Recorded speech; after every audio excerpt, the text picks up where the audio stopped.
And I think it's probably easier for somebody to move when they're going through a storm because it's uncomfortable. But let's say you're out of a storm and you're super comfortable and you're winning, you're succeeding, you're thriving. How do you continue going when you're already comfortable? The first thing that keeps me in the hunt is...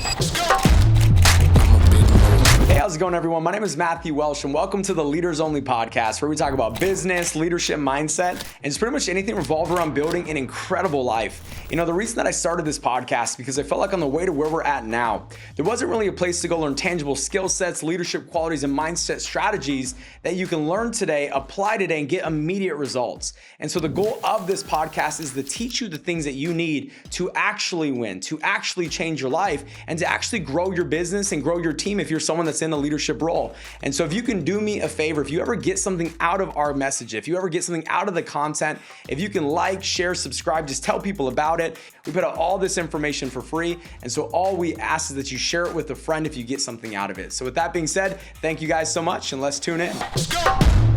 I'm a big mood.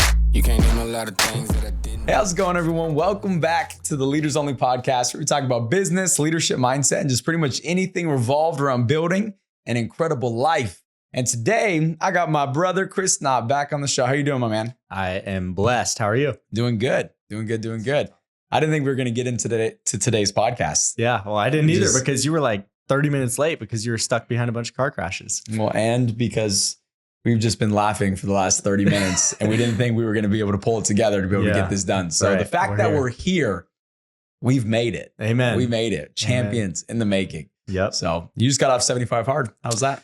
Man, a lot of momentum right now going on in my life. So I feel great. One thing that I've noticed being off 75 hard after finishing it is how fast your disciplines can go away just by you coming up with the justification like, oh, it's okay, I'm done, I don't need to do this anymore.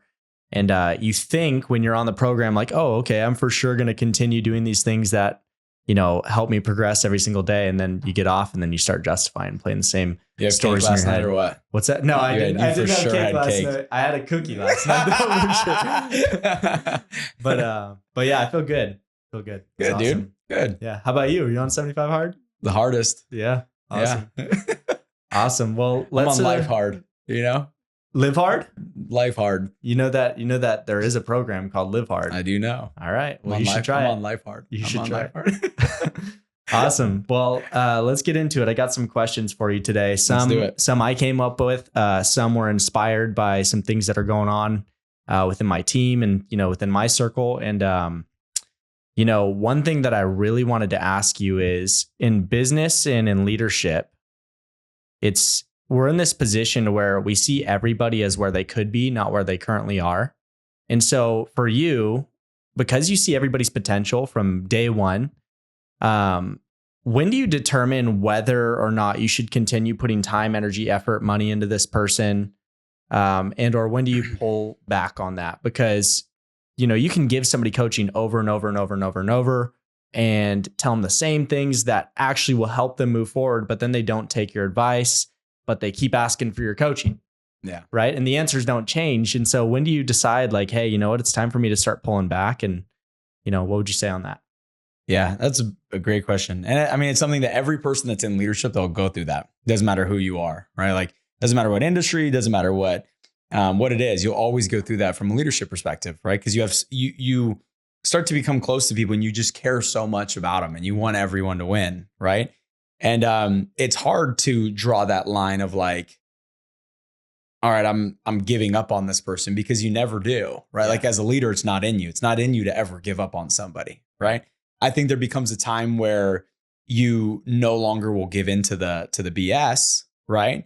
But I don't think you ever give up on people because it's not in our nature, right? Because we'll always see people for who they can become, right? Like I look at every person in our organization, and I always tell people, like, if I had one wish, it would be for you to be able to see yourself through my eyes, because then you would believe in you. Then you would see your God-given gifts. Then you would see how much capacity you actually have. You would understand your talents, your skill sets. You would start to believe in yourself. So it's like, if I was looking at you, I'd be like, if you can see you through my eyes, you would never doubt yourself again, because you would see all your giftedness. And as leaders, we train our minds to find the giftedness in people. At least the good leaders do, right? And so I don't think you ever give up on anyone. I think that, 20% of your time should go to the 80% of people who are not taking things seriously. And 80% of your time should go to the 20% of people who take things seriously. Yeah. And taking things seriously is not necessarily just a verbal thing of I take things seriously, right? Like you judge a man by the fruit they bear, not the fruit they talk about. So when it comes to me investing my time and my energy and my efforts into somebody, I'm looking at their fruit, and not always the fruit of their production, not always the fruit of their results. Sometimes it's just the fruit of their work ethic, their commitment, how they are in the environment. Because there's a lot of people we have in our organization that truly are working hard and they add to the environment. They help the environment, and maybe they just haven't figured out one or two things just yet. And so I'll continue to give those people my time and my energy and my effort, because they're trying to not only while they're trying to learn how to improve their business, they're improving the environment while they're doing it. And so they're still contributing in a way, right? Yeah. But I do think there comes a time where you need to stop sitting down with people. Yeah. When do you think that time is, though? By the time they come to you for the third time for the same thing. Yeah. So like I have a 3-strike rule on it, right? Where it's like somebody will meet with me and they'll be like, hey, what's the hole in my business? And we'll analyze it, we'll strategize it, we'll figure it out, and boom, dialed in. Okay, now we have a plan. Now we have a clear plan of action of how to get them from where they are to where they want to be. So we address it, okay? And then I'm going to give them about 30 days to go execute upon it. And then when we get back together, and they reach back out for a second time, if I'm telling them the same thing and we're not fixing a new hole, there's an issue, right? Because if I meet with you today, we address an issue. In 30 days, the issue that we should be addressing is a different issue. Yeah. It shouldn't be the same one as today, because we addressed the one today, we fixed it. Now we're facing a new issue because we fixed that. So it's like we fixed step 1. Now we got to fix step 2. Now we need to fix step 3. But if we are constantly talking about step 1, by the time you reach out to me for the third time saying, hey, can we get together to analyze our business? My answer is going to be, what do you want to go? Or my response to is going to be, what do you want to go over? Yeah. What do you want to talk about here today? Yeah. Right. And then they're going to say, well, I want to talk about this. Well, we've already addressed that 2 times. So what do you think the answer is? Right, what do you think the answer is? What do you think I'm going to tell you that's different this time that I didn't tell you the other 2 times? So how about you go do this? How about you go execute upon what I've already discussed with you over and over again, and then we can set up another call. If not, I'm going to love you and support you from a distance.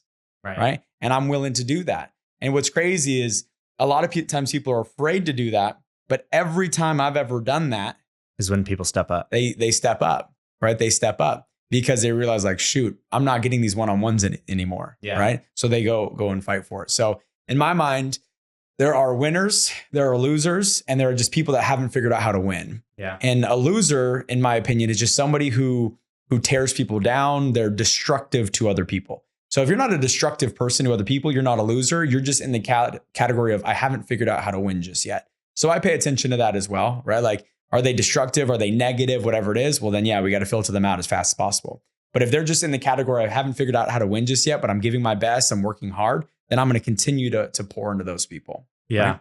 One thing I feel like that I've experienced in those situations is I don't think that people don't believe what your advice. I don't think they don't believe your advice. I think they just want it to be a different answer. And so they continue coming back to you with the same problem, hoping you're going to give them a different answer. Or like package it in a different way. Exactly. Right. So I agree with you. That's a great response. Huge. Well, let's talk about one thing that I was listening to our Papa Cap about the other day. He was talking about how people either they're going into a storm, they're currently in a storm, or they're coming out of a storm. And that couldn't be more true, especially in business.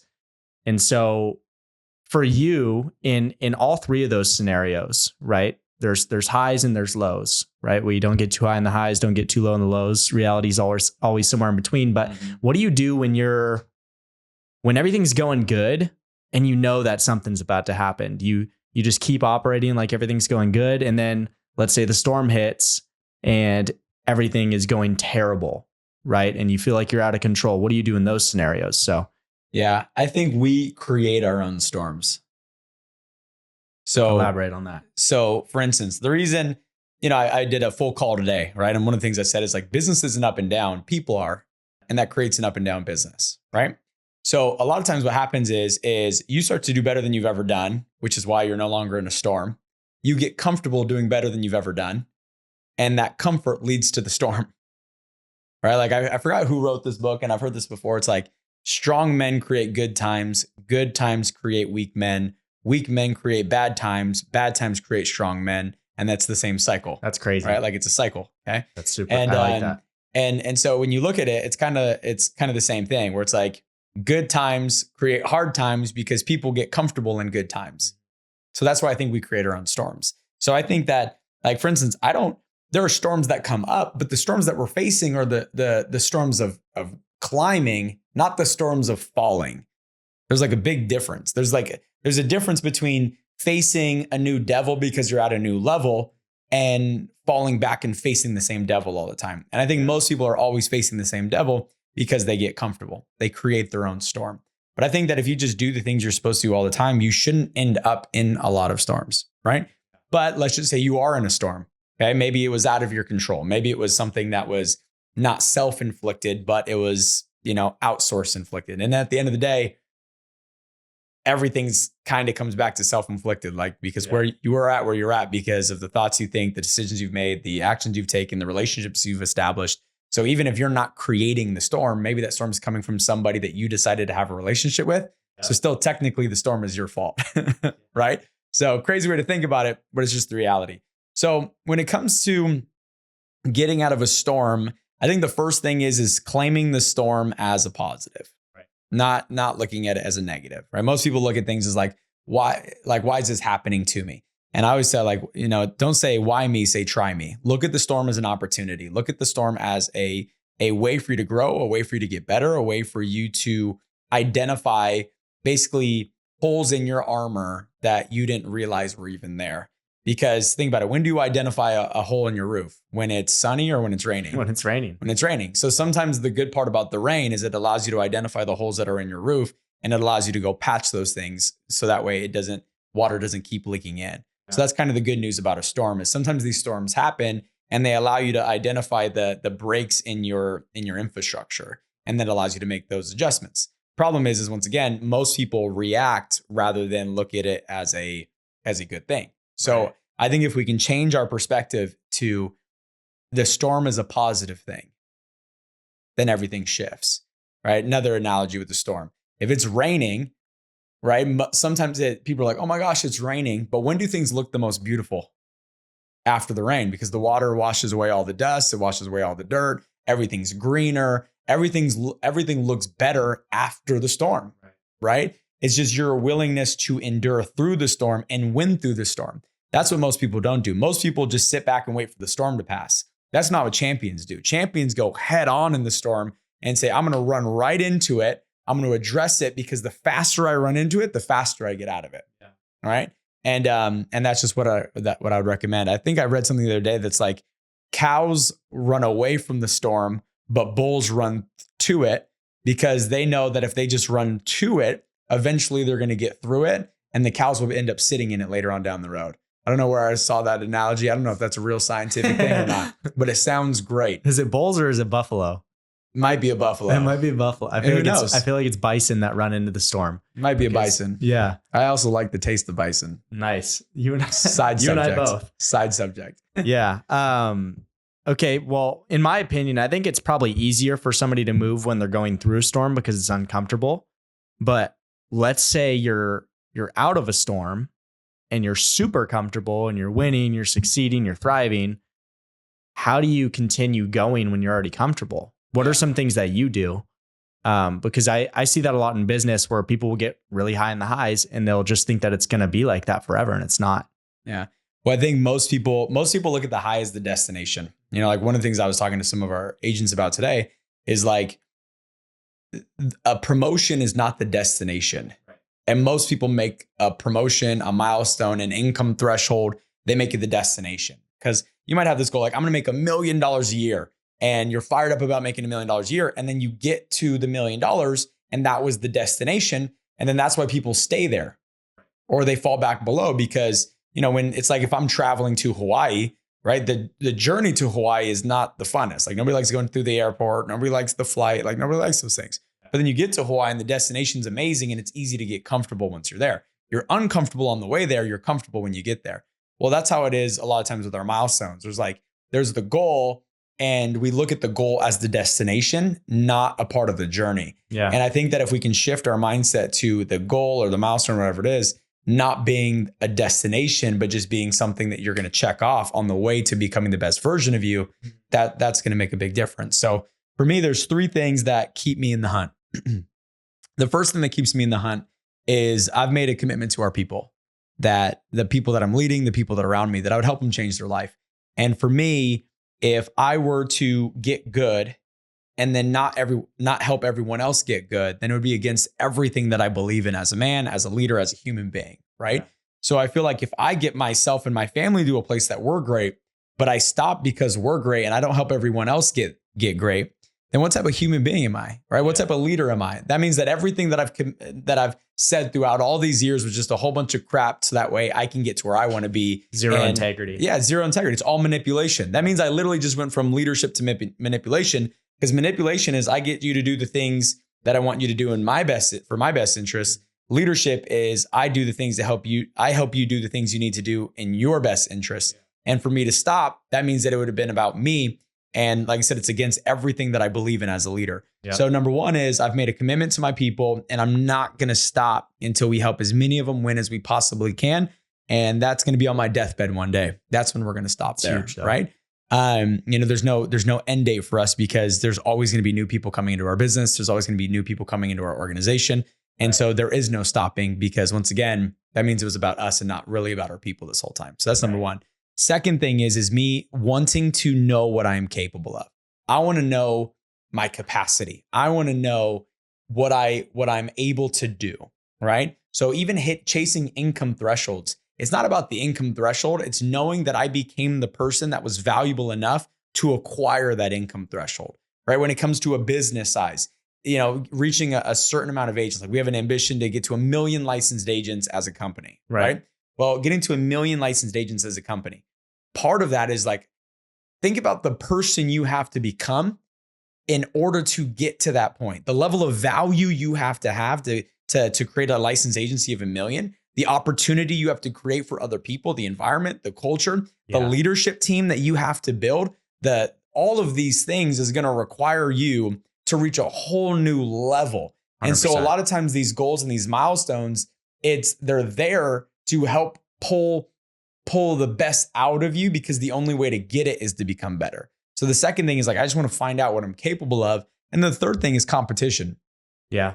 Right. Like just, competition, like I think competition keeps people in the hunt, especially when they're in the game. Like there's no end date to business, because there's no winning in business. Yeah. Winning in business is staying in business. Winning in business is you're still here next year and you were profitable this year. Right? Like that's winning in business, because at the end of the day, I could be winning, quote unquote, this year, and then next year someone take my lunch because I let off the gas. Right. So did I win in business, or did I just have a better year? I just had a better year. I didn't win in business. Right. So from a competition standpoint, it's one of the things that motivates me, because I'm always constantly hunting. There's people that I'm hunting, trying to take out, and I'm aggressively going after those people. And that keeps me going. Yeah. Right. That's why athletes do so well in business. Yeah, exactly. And like there was someone, two guys in my organization right now that are competing to cross $100,000 in income. Yeah. Right. And it's not that there's a whole bunch of other people that are competing. There's a bunch of people that are about to do that, but there are 2 guys specifically that are going like toe to toe right now. Right. I said, let me ask you a question. What matters more to you, the $100,000 or knowing that you beat the other person to it? It's definitely got to be. They didn't even care about the money. It had nothing to do with the money. They're not going after $100,000 to even get the money. They're going after the $100,000 so that way they can look at their friend and be like, bro, I got you on that $100,000. And the best part about it is both of them win. Yeah. Because they both did more than they would have done if they weren't competing. So for me, the third one is just competition. I love competing. I love the game. I love going toe to toe and head to head with people that are either at the same level. I prefer them to be better than me, because if they're better than me, then it's going to require me to become a better version of myself in order to beat them. So I want to hunt people, and I want to go after it, and I want to compete. And it's one of the things that keeps me going. Yeah, that's legit. I just want to touch on this real quick, because you said it's not about some sort of goal or milestone or destination. It's more about, just the process. But do you think it's important to let the milestones be on the forefront of your mind when it comes to you taking action? Yeah. And do you think you should continue to move the goalpost? Is that something that you do? I think you should definitely have the milestones there because there's a level of I did it. Yeah. How long do you celebrate when you do it? Not typically never, just to be real, because your mind arrives at the goal before you do. Totally agree. So like if there's the goal, right? Typically your mind will arrive at the goal 6 months before achieving the goal. Yeah. So 6 months prior to achieving the goal, you already believe with every part of you that you deserve it. You've owned it already. It's part of who you are. It's part of your thought process. You have become the goal before you achieve it. So by the time you get to the goal, you were unimpressed because you already celebrated it in your mind 6 months ago. So and when I say celebrated, like I don't mean like celebrated, but like in your mind, you already did it 6 months ago. You expected it. You expected it. So by the time you get to the goal, you're thinking about the next one. Right. So I don't think there's a level of like ever really celebrating it. Like we really don't ever celebrate it.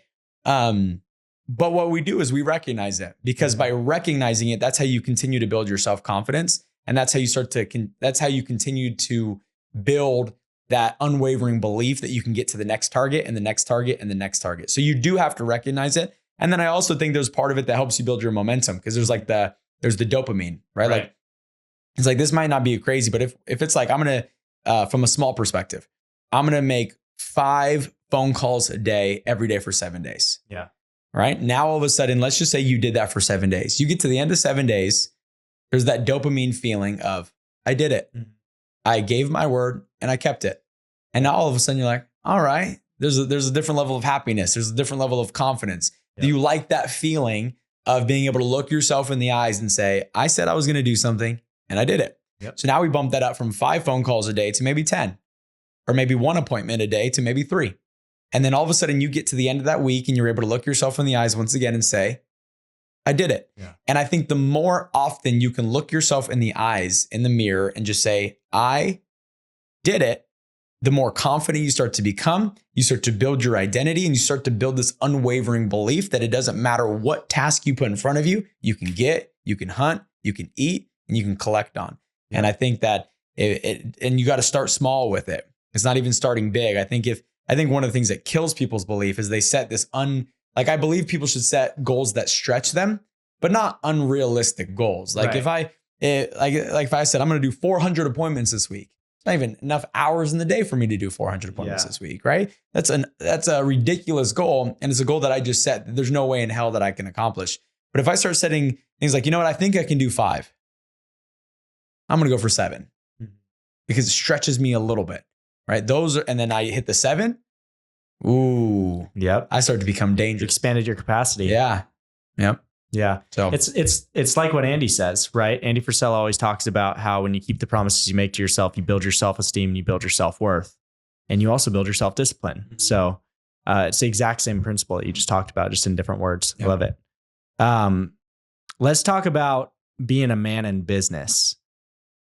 Men place their value in providing and protecting, and business, especially during the learning curve, can be challenging at times. So have you ever been in a position to where you haven't been able to provide and protect the way that you wanted to?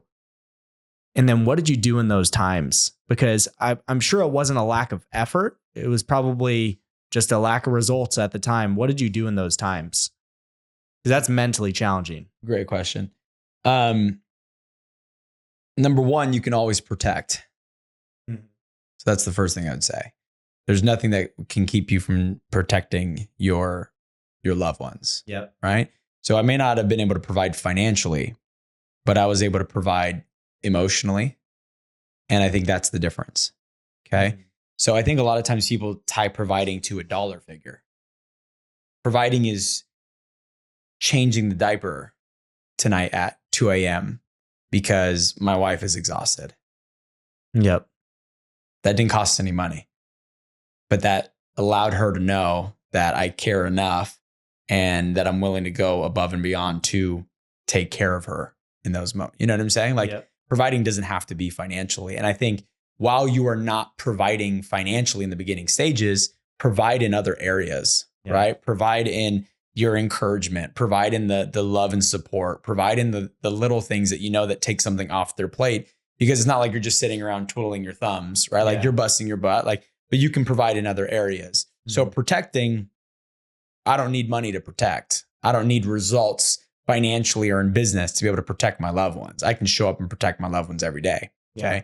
But providing, it's provide emotional support, provide love, provide encouragement, provide like physical support with things that they need. And that's what I did in the times that I couldn't provide with all the other things. I tried to provide in every other area. Yeah. It's like when I was coming up in business, I remember I wanted mentorship, but I didn't have results.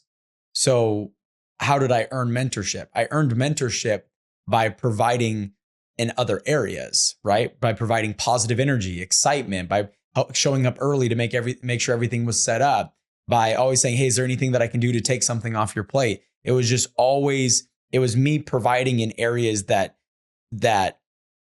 said, you know what? I want them in the room because things are better when they're in the room. They might not be, there might not be a profit from it just yet, but things are better when they're in the room. So I did that on the business side when seeking mentorship and guidance and things like that as well. Yeah. Right. But going back to the household stuff, I think if you provide in the things that don't cost money, then you end up getting their support. But then I think another part of it is not being, it's like if you're not providing, you better be busting your butt. Yeah. Like you better be freaking busting your butt. Like you can't just change the diaper and then expect all the pain to go away. Yeah, exactly. So it's like, if I'm not going to provide, I'm not on the couch watching a movie, right? Like I'm not eating popcorn. If I'm not providing, I'm getting it. I'm busting it. I'm after it. And at least you see that. So it's like, at least you see that I'm giving my absolute best effort. And if you see that I'm giving my absolute best effort, I'm not twiddling my thumb. So there's a part of you that's going to say, hey, they're trying their best. I respect it. And he's trying their best and he's providing, in the home, the whole 9 yards. Right. So I think that's a big deal. And then I would just say like it's just show up, like you don't have to show up necessarily on the financial side. You can show up for your family. Yeah. Right. Okay. So that's what I'd say. So let's say you do have a family at home, you got kids, you got a wife, and you guys are struggling really bad financially. You got bills coming up, you got rent, you got the mortgage, you got food on the table, and you don't have any income coming in because you're in business and you're learning on how to, you're learning how to become profitable, and maybe things just aren't going your way just yet. What do you think couples should focus on in those times to work together? And I know that not all couples work together in those times. So what do you think would help people in those situations? Yeah. So you actually just triggered my memory of what I forgot a second ago. Cool. Right? It's selling the dream of where we're going. So when we were in our hardest moments coming up in this thing and coming up in business, I always told Allie where we were going. Yeah. It was always about where we're going. Like, hey, babe, I know it's difficult right now, but I promise you it's going to be like X, Y, and Z when we get there. We're going to have any house you ever want. We're going to do this. I said, hey, I just need you to trust me for the next 3 months and we're going to go get it done. But then the difference is I delivered. Yeah. Like, it wasn't like I said these things and didn't deliver. We were in hard moments, but I always delivered in those hard moments, or at least I got us out of those hard moments. You're showing up, putting in the reps. Exactly. Right. Exactly. So going back to your question, which was, how do you work together or like, what would be your action steps? Well, number one, if you're the breadwinner, like, go win. Like just snap out of it. Like, just literally tell yourself, like, nothing, the past doesn't exist unless you think about it. So if the past doesn't exist unless you think about it, then your past financial situation, which is literally the situation that you were in as of right now, a second ago, if that makes sense, right? The past financial situation that you're in doesn't exist unless you think about it. So if you can just learn not to think about it and just be forward facing, it makes it a lot easier. So if you're the provider, go provide. And then if you're a spouse in that situation, you got to be super supportive and encouraging of the provider that's trying to get you out of the situation. Yeah. Because if all of a sudden I was trying to get me out of the hole, like one thing with Allie, when every single time we were in a bad spot, she never brought me negativity. She just brought me love and support and encouragement that we weren't going to be here forever. Which is perfect. So what did that tell me? That told me, I had a wife that trusted me. And as a man, when your wife trusts you, it builds your confidence that you can go perform. I think most spouses in that situation, they say, are you going to do it? Or are you going to get us out? Right? Like, and they doubt their man, and then their man's doubting their own ability to go get a result. So Ali, not one time in any hard situation that we've ever been in has showed doubt that I didn't have the ability to get us out of the situation. It's always been love. It's always been support. It's always been encouragement. But then once again, I've always made sure that I've gone out and I've delivered and I've gone to make it happen. Yeah, that's huge.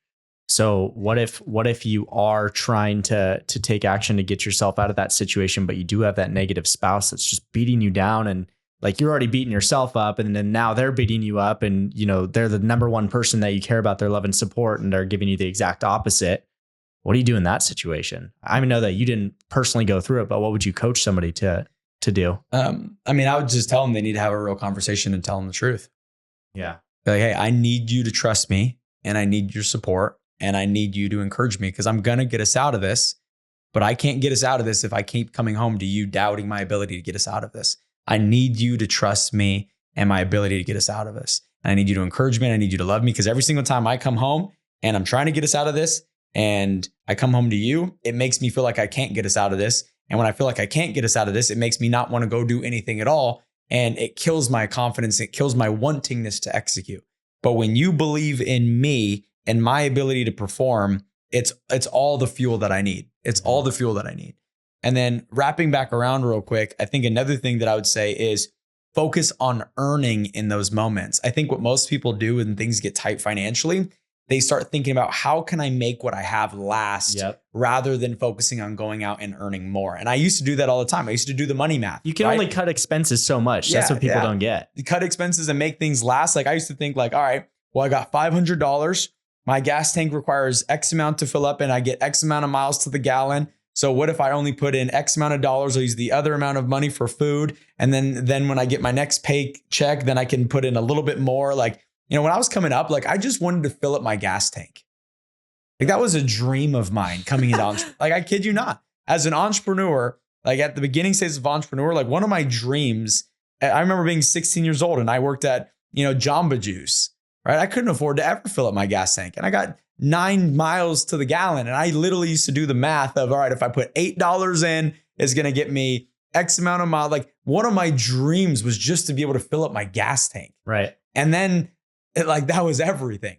So, going back to what I was saying though, is don't do the money math. Like, yeah, we got to be smart. We got to figure out, okay, how do I make what I do have last? But not with the intention of pinching pennies, with the intention of just being smart and then going and earning. Scarcity versus abundance. Exactly. You have to go earn.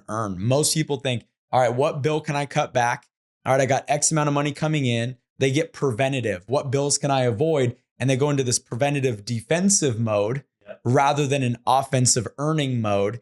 And the only way to get yourself out of a financial hole is to go from defensive mode to offensive earning mode, because that's it, right? You can spend the entire day trying to game plan how you're going to make what you have last and how you're going to condense and how you're going to do this. Or in that same time, you can go hustle and get another, a client or 2 clients or 3 clients, or heck, you can go sell something of that you own that can then generate you a little bit of profit, that can give you a little bit of leeway. There's just so much you can do. I remember when I was trying to, when I joined a multi-level marketing company when I was like 16, you were in the same one as me, right?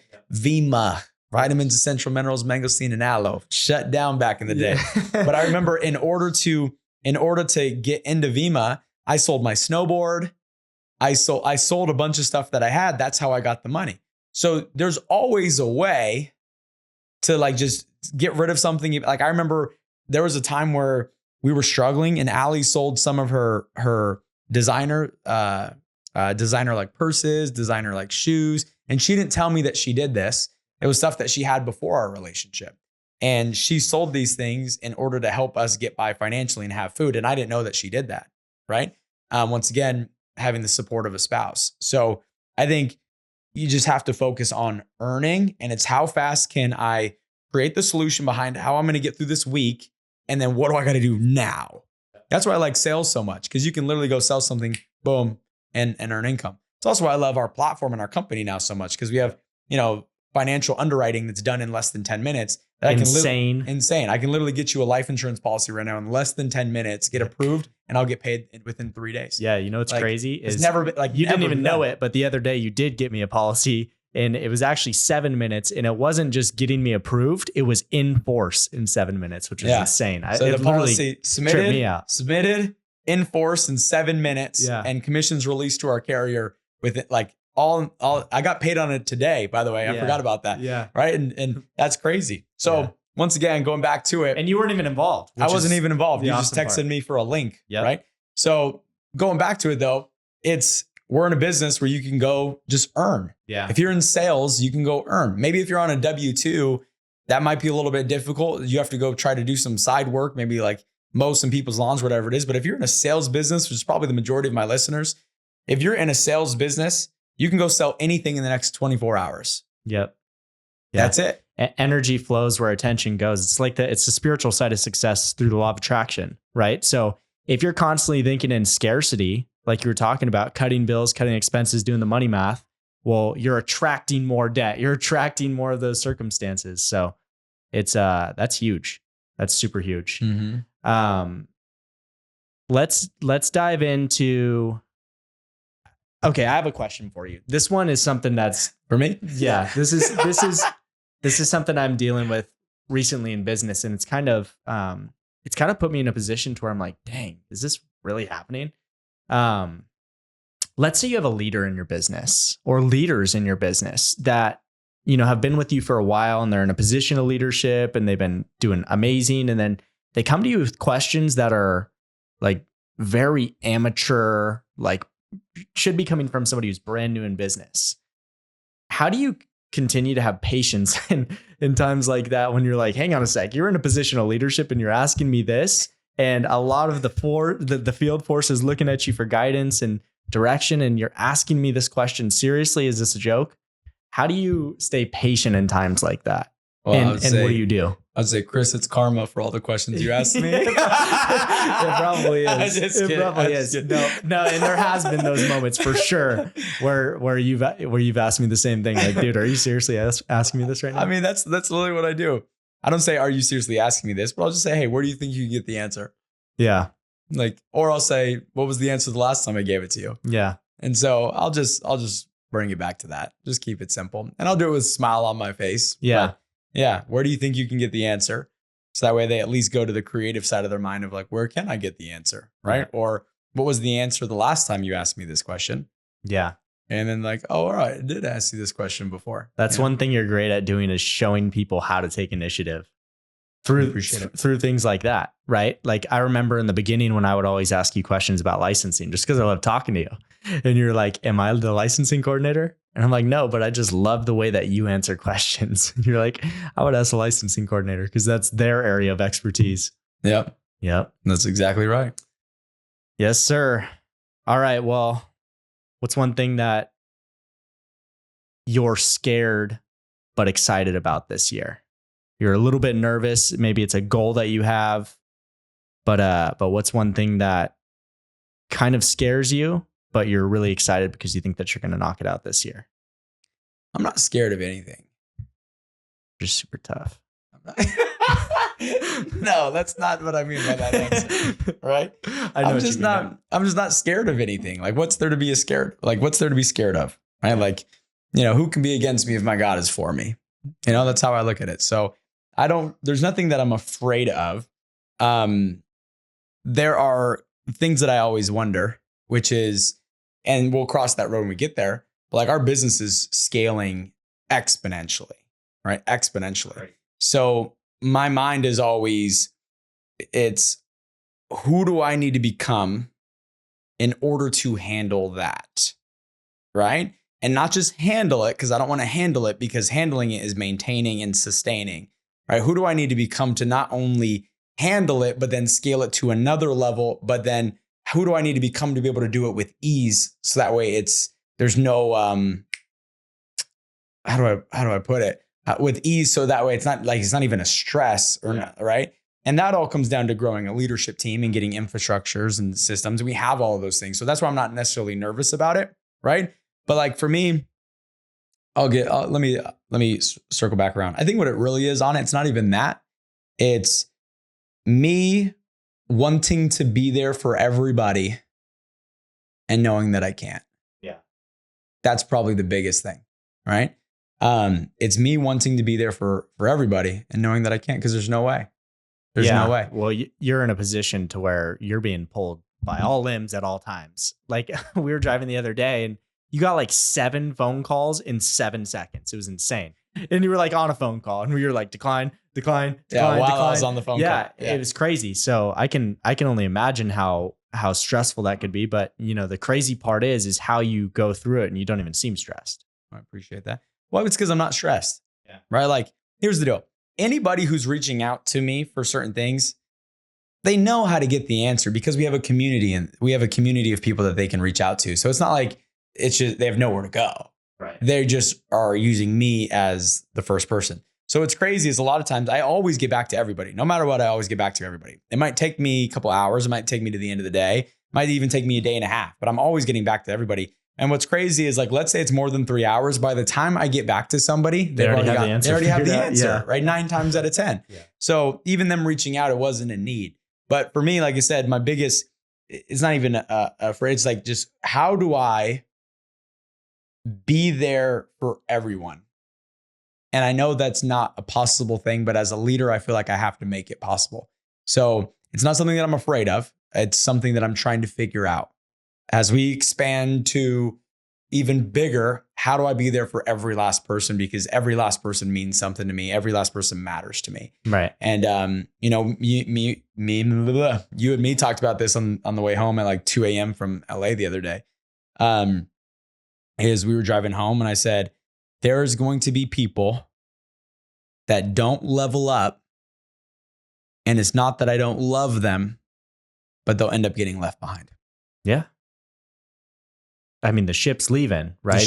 Either hop on and contribute or, the ship's part gone. of it and go grow with us. Because at the end of the day, it's not that we don't want them to come with us.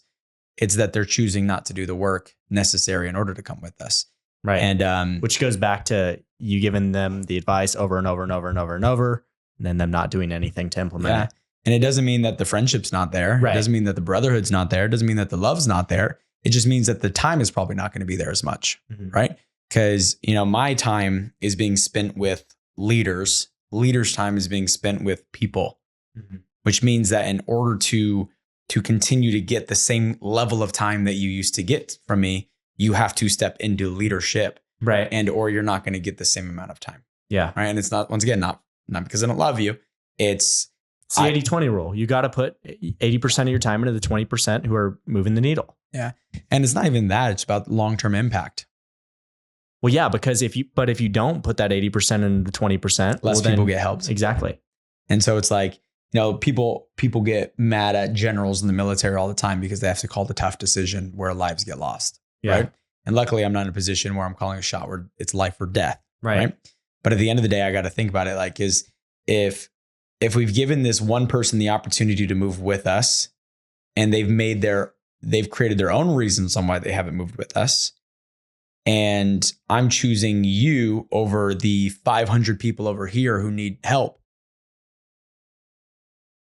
Right. Who are actually taking initiative.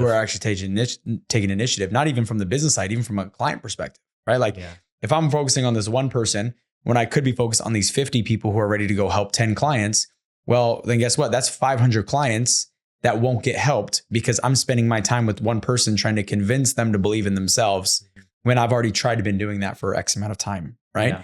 So there will be people who get left behind because they don't rise up. And it's not because we don't want them to. It's not because we don't love them. It's just the reality. But for me, I just don't like that.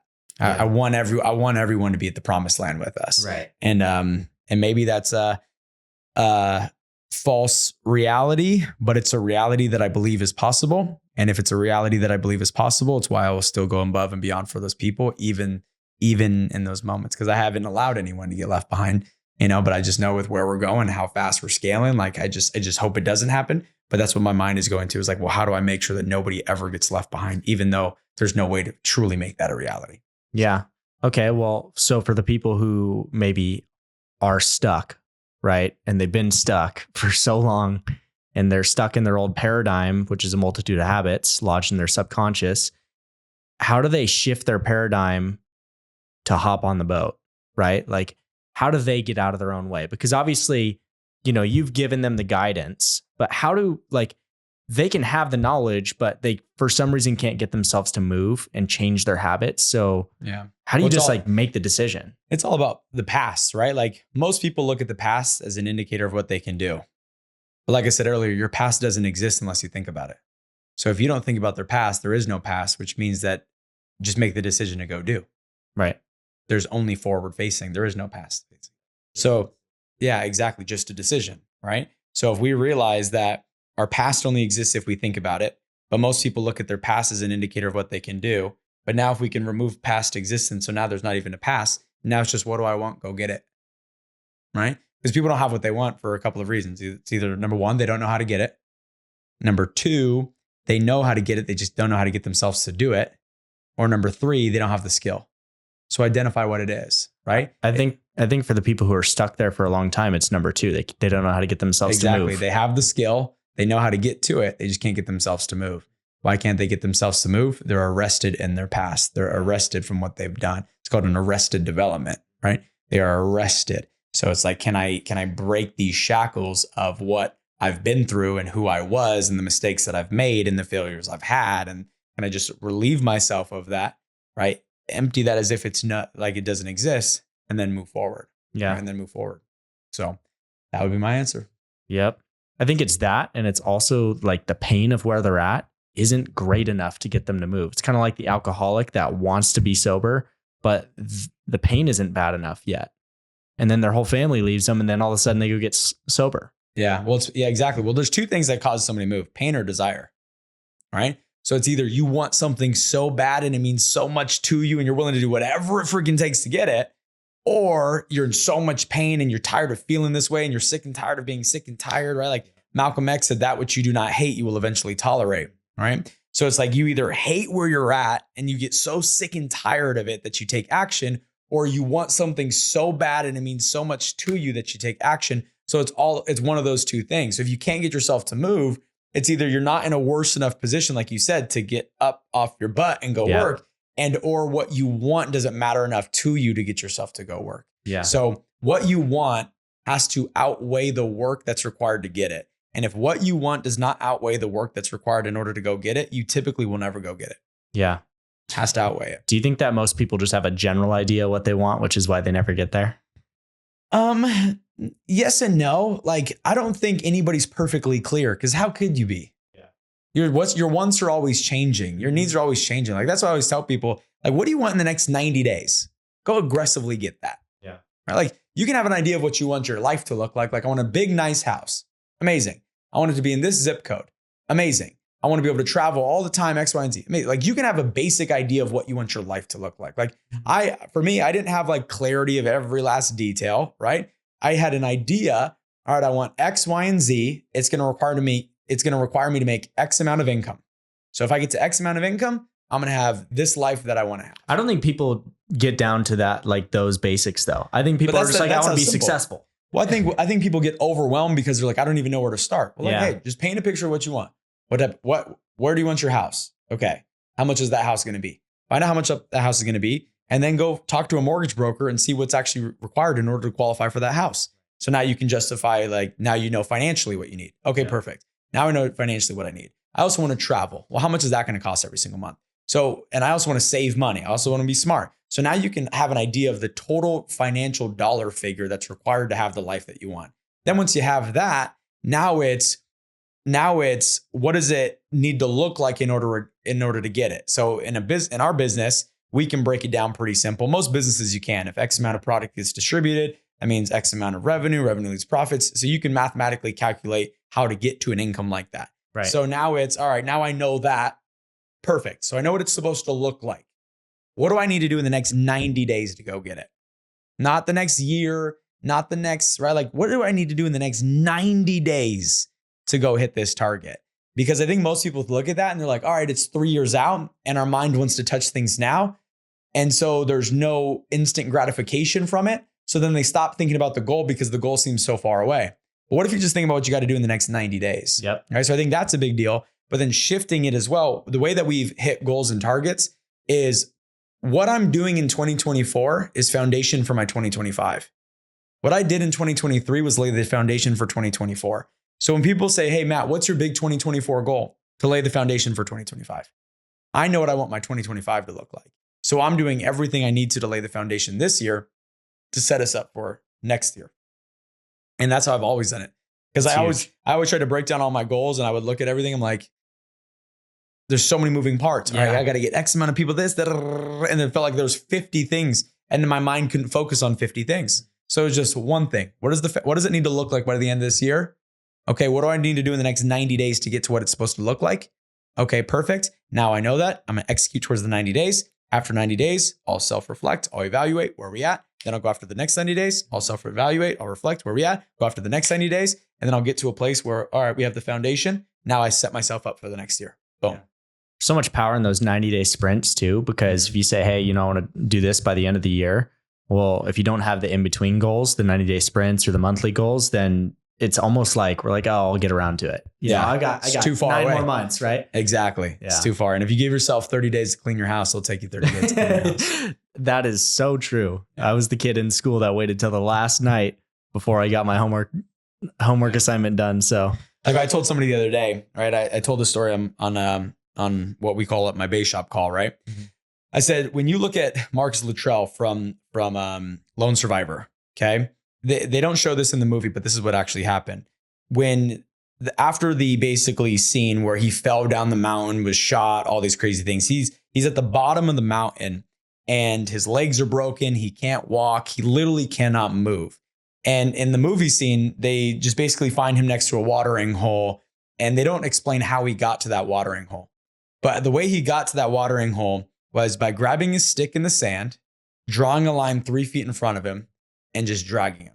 Because he didn't know how long it was going to take or how far it was going to be to help him get from where he was to safety. Mm-hmm. And so he said, I couldn't control how far it was going to be, but what I could control was the 3 feet in front of me. Mm-hmm. So I took a stick, drew a line in the sand, and I dragged my body with my arms. And he did that for a couple of miles. Just imagine. He dragged himself a couple of miles because his legs were broken, his body was broken. And so for me, the way I look at it is like, what's that 3 feet in front of you goal? What's that line in the sand? Just get over that line so you can say, I did it. And then you can say, I did it. And then you can start collecting I did it. And then for me, it's like a 7-day period, right? If today is Friday, by next Friday, what's that line in the sand? Mm-hmm. Let's just get over that line. And then there's the next Friday, draw a line in the sand. Where am I going to be by the end of that Friday? Just get over that line, mm-hmm. and then get over that line, and then get over that line. And then all of a sudden you're going to pick yourself up and you're going to be at the watering hole or safety base off the movie. Or in our business or in life, you're going to be at your dream. You're going to be at your goal body weight. You're going to be at your lifestyle. You're going to be at your financial, situation. You're going to be at the business that you want to have. Yeah. It's like, what's that line in the sand? And can you just get over it? And if we just have short and sweet sprints, it makes it easier to get there. Amazing. Micro goals to macro goals. That's it. I love it. Today's been good. Yeah, we gotta end it there because that was a bar. That was really good. I'm not a rapper. Hey, I'm not a rapper. You could be after that one. You could be after that one. Well, thank you for being here today, brother. Yeah. Guys, if you got something out of today's content, if you can do me a favor, like, share, subscribe, tell your neighbor, tell your friend, tell your family. All we ask, because we do all of this content for free, free for you, it actually costs us money. So all we ask is that if you ever get something out of it, if you can just share it with a friend, that would mean the world to us. So thank you guys so much, and we'll see you guys next week on the Leaders Only podcast.